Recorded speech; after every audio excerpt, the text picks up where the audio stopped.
नमस्ते, मेरा नाम शुभम है और आप मुझे ब्रेन ऑफ बिहार पे देख रहे हैं। 3-4 अपडेट है सहारा इंडिया से रिलेटेड और एक है आधार पैन लिंकिंग का जो डेट समाप्त हो चुका है 30 जून का, उसके बाद क्या होगा यही इस वीडियो में डिस्कस करेंगे हम।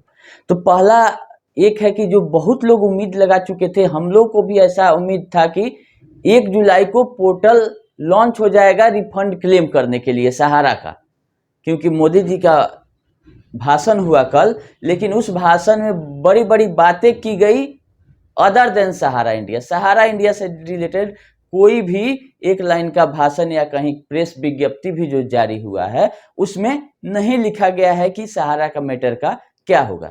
हालांकि पहले से कोई भी ऑफिशियल इंफॉर्मेशन इसका नहीं था कि आज सहारा इंडिया का पोर्टल लॉन्च होगा मोदी जी के भाषण के दौरान। हम लोग पहले से अनुमान लगा रहे थे, चूंकि 3 महीना बीत चुका है सुप्रीम कोर्ट के ऑर्डर को आए हुए, तो ऐसा अनुमान लगाया जा रहा था कि पोर्टल 1 जुलाई से आ जाएगा, लेकिन ये सब अनुमान सबका फेल हो गया और आज भी सम्मेलन चल रहा है, लेकिन इसमें कहीं कोई सहारा इंडिया से रिलेटेड जो पोर्टल आना था उसका डिटेल मिल पाया है। तो काफी लोग निराश हैं, क्योंकि उम्मीद सबको लगी थी कि 1 जुलाई से पोर्टल शुरू होगा तो कहीं ना कहीं आगे कुछ दिन में भुगतान मिलना शुरू हो गया, लेकिन अभी आप लोगों को इंतजार करना होगा। सच्चाई यही है, कोई नोटिफिकेशन नहीं है, लेकिन फिर से एक उम्मीद जो आप लोग बनाए हुए हैं पिछले 10 साल से, कुछ दिन के लिए और आगे बढ़ाइए। लगता है कि अब 10-15 दिन में पोर्टल आ जाएगा, जैसा कि इधर उधर से इंफॉर्मेशन आ रहा है और टाइम भी जो बीत गया है, लेकिन अब आ जाना चाहिए इस महीने में। तो जिस तरह से आप उम्मीद बना के बैठे हुए हैं पिछले कई वर्षों से, कुछ दिन और इंतजार कीजिए, पोर्टल जल्द ही आएगा।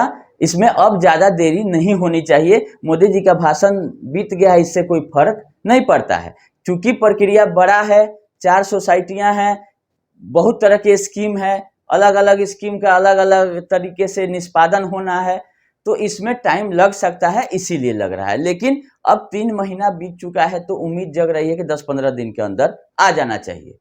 ये रही बात सोसाइटियों की। अगला अपडेट है कि हम एसएफआईओ में एक आरटीआई करके जानने की कोशिश किए थे कि आपका अब जांच कहां तक पहुंचा और ये जांच कब कंप्लीट होगा, क्योंकि पिछले 3-4 साल 18 से ही आप जांच कर रहे हैं सहारा के 9 कंपनियों का। तो आरटीआई में ये जवाब आया है कि हम आपको ये इंफॉर्मेशन आरटीआई के थ्रू नहीं प्रोवाइड कर सकते हैं, क्योंकि आरटीआई का भी एक लिमिटेशन है कि कौन कौन सा इंफॉर्मेशन आपको दिया जा सकता है।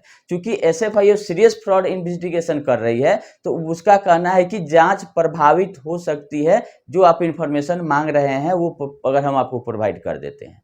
तो इसीलिए उन्होंने ये लिख के हमको रिप्लाई कर दिया है कि जो आप मांग रहे हैं कि अभी तक क्या जांच हुआ, कोई फाइंडिंग है कि नहीं, सब कुछ हमने अपने आरटीआई में पूछा था एसएफआईओ से कि अगर कोई फ्रॉड हुआ तो वो बताइए कि क्या कोई फ्रॉड डिटेक्ट किया है एसएफआईओ ने।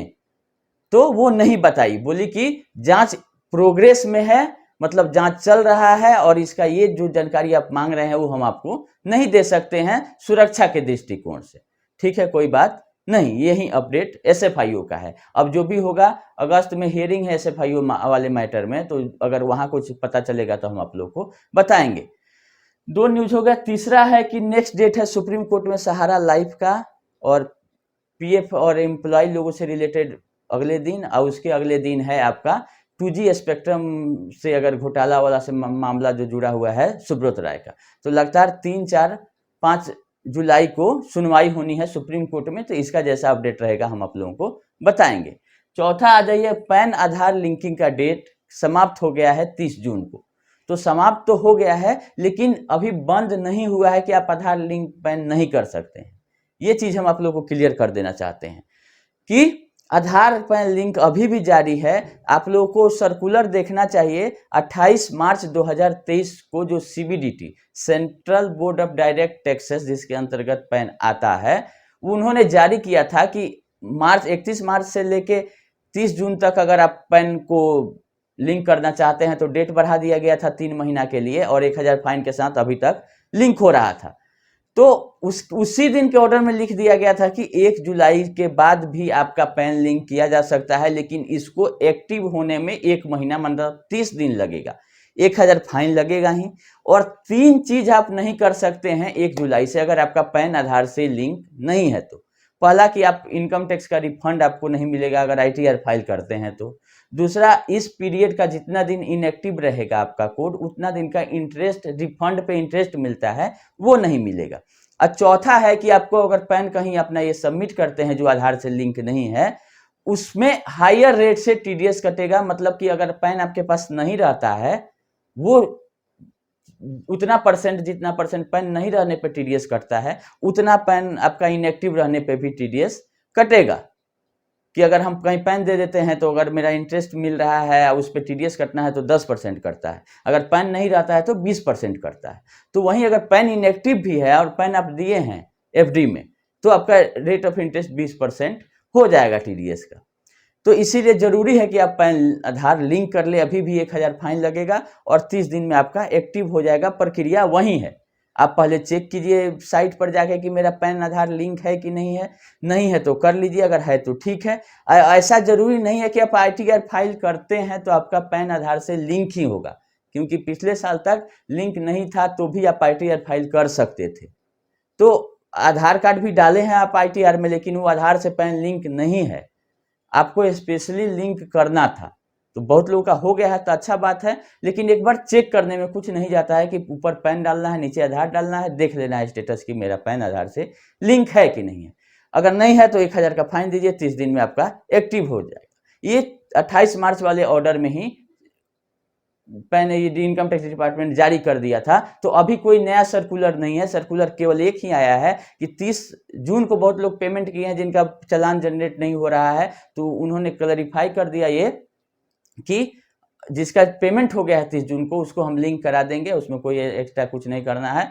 1-2 दिन में सबका दिखाने लगेगा चालान और लिंक भी होने लगेगा।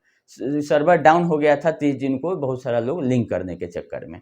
तो लेकिन अब बात रही कि दिक्कत आ रही है पैन आधार लिंक करने में। पैन और आधार में 3 डाटा होता है जो कि मिलाया जाता है, नाम, डेट ऑफ बर्थ और जेंडर। यही 3 चीज मैच करना चाहिए तो आधार से पैन लिंक हो जाएगा। फोटो से, एड्रेस से, फादर्स नेम से कोई मतलब नहीं है पैन को। तो आप लोग ये चीज देखिए कि मेरा अगर फोटो और फादर्स नेम और एड्रेस गड़बड़ है तो ऐसा नहीं है कि पैन आधार से लिंक नहीं होगा। नाम में भी 1-2 स्पेलिंग का मिस्टेक है तो लिंक हो जा रहा है, हमने किया है। डेट ऑफ बर्थ आपका मिसमैच है तो नहीं होगा, जेंडर मिसमैच है तो नहीं होगा। तो उसके लिए आपको करेक्शन फाइल करना होगा। अगर आपका आधार सही है तो उसी आधार को पैन कार्ड में लगा के आप करेक्शन करवा सकते हैं पैन में। जितना पैन कार्ड बनवाने में लगता है उतना ही पैसा 107 रुपया पैन कार्ड अपडेट में भी लगता है। तो आधार कार्ड का फोटोकॉपी लगा के और डेट ऑफ बर्थ पैन में आप सुधरवा लीजिए, अगर आधार कार्ड वाला सही है तो। अगर पैन कार्ड वाला आप डेट ऑफ बर्थ सही है तो उसको आधार सुधरवाने के लिए पैन कार्ड से आधार कार्ड नहीं सुधर रहा है, क्योंकि जो लिस्ट दिया गया है सुधार के लिए आधार के साइट पर कि कौन कौन सा ID प्रूफ किस अपडेट के लिए मान्य है, वो हम आप लोग को दिखा देते हैं। तो पैन कार्ड केवल नेम के लिए दिया गया है कि अगर नाम में मिसमैच है आधार में और पैन में, तो आप पैन कार्ड का प्रूफ देके आधार में अपना नाम सही करा सकते हैं। पैन कार्ड वैलिड है नाम सुधारवाने के लिए। लेकिन डेट ऑफ बर्थ के लिए वही बोला जा रहा है कि आप पेंशनर सर्टिफिकेट अगर पढ़े लिखे हैं तो मैट्रिक का सर्टिफिकेट, पासपोर्ट है कि सब में चलेगा। जो पासपोर्ट में आपका डाटा है वो आपका आधार में किया जा सकता है, वो आप पैन में करवा सकते हैं। पासपोर्ट सबके लिए वैलिड है। तो आप ऑथेंटिक एक प्रूफ लगा के दोनों में, आधार में पैन में जो डिफरेंस है, अगर कोई एक सही है तो एक दूसरे को एक में लगा के आप या तो पैन सही करा लीजिए, पैन भी सही हो जाता है, या आधार अपडेट कराना चाहें तो आप आधार अपडेट करा लीजिए, तभी जाके लिंक होगा। और 1000 का फाइन आपका लगेगा ही। तो इसमें कहीं कोई टेंशन वाली बात नहीं है। और सहारा का भुगतान से अभी इसका कोई संबंध नहीं है आधार पैन लिंकिंग का। ये इनकम टैक्स का मामला है, TDS का मामला है। बहुत लोग का आधार अभी तक लिंक नहीं है। एक तो 1000 रुपया लग रहा है उसके चलते, दूसरा डाटा मिसमैच है डेट ऑफ बर्थ उसके चलते। तो बहुत लोग का इनएक्टिव हो जाएगा, लेकिन इसमें ये बोला गया है कि आप एक्टिव कभी भी उसको करा सकते हैं। यही 3 चीज का आपको लॉस होगा। ऐसा नहीं है कि पैन आपका कैंसिल कर दिया गया, पैन कैंसिल नहीं होता है। हाँ, अगर एक दूसरा रास्ता हमको जो सजेशन आपको लोगों को देना है कि अगर आप पैन कार्ड बनवा के रखे हैं, कहीं भी नहीं दिए हैं, किसी भी बैंक अकाउंट में पैन आपका अपडेट नहीं है, तब आप क्या करेंगे? अगर आपका डाटा मिसमैच है और सही कराने का रास्ता नहीं है तो इस पैन को सरेंडर करेंगे और नए वाले आधार जो आपका सही है उससे नया पैन आप जनरेट कर लें। वो फ्री ऑफ कॉस्ट हो जाएगा। अगर ऑफलाइन भी बनवाना चाहते हैं आधार से पैन तो 100 रुपया में बन जाता है। तो पुराना अगर पैन आपका गलत बन गया तो उसको सरेंडर कर दीजिए, इनकम टैक्स डिपार्टमेंट को आप भेज दीजिए कि हमारा पैन ये हम निरस्त कर दिया जाए, तब जाके दूसरा पैन आप आधार से इशू करा लीजिए, या उसी पैन में आप ये आधार लगा के पैन कार्ड का डाटा अपडेट करा लीजिए, तब जाके लिंक होगा। इसमें कहीं घबराने वाली कोई बात नहीं है। रही बात चालान पेमेंट की, तो 1000 रुपया का बहुत लोग को कन्फ्यूजन रहता है कि चालान किस हेड में करना है। तो उसका head other receipt income tax में हेड नंबर 500 में 1000 रुपया अलग से आ जाता है कि पैन लिंकिंग के लिए 1000 हम फी दे रहे हैं। और असेसमेंट ईयर और फाइनेंशियल ईयर, यहाँ भी कंफ्यूजन है। आप अभी जो चल रहा है 23-24 फाइनेंशियल ईयर चल रहा है, लेकिन इनकम टैक्स की भाषा में ये असेसमेंट ईयर भी एक वर्ड होता है, कर निर्धारण वर्ष, जिसका AY बोलते हैं हम लोग, असेसमेंट ईयर। तो अभी जो 23-24 फाइनेंशियल ईयर चल रहा है, इसका असेसमेंट ईयर एक साल आगे होता है, मतलब 24-25।